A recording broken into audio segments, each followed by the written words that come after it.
अस्सलामुअलैकुम वरहमतुल्लाहि वबरकातुहु। दغه اختر د ورځو راتلو سره سم په میلو کې په کلو علاقو کې د سارو سم غوبل دی. مسلمانان کوشش کوي چې ښه او سرب ساروي وګوري.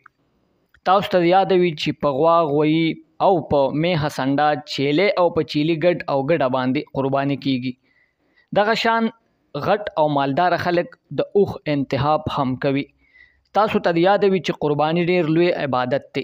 د غټ اختر په ورځ د قربانۍ نه لوی عبادت او د ثواب بل کار بالکل نشته.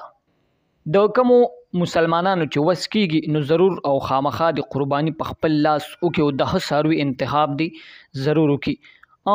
تاسو ته دا هم یاد وي چې د قربانۍ مقاصد ډیر دي. الله رب العزت په خوشحاليږي. د الله د رضا د پاره قرباني کول لازمي وي. ساروي غټ یا وړوکی خو ولې چې څومره پکې اخلاص ډیر وي هغومره ثوابونه تاسو ته ملاویږي.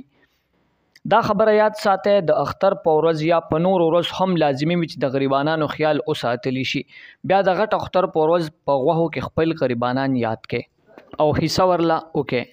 وایس آف پاکستان دستور ټي وي.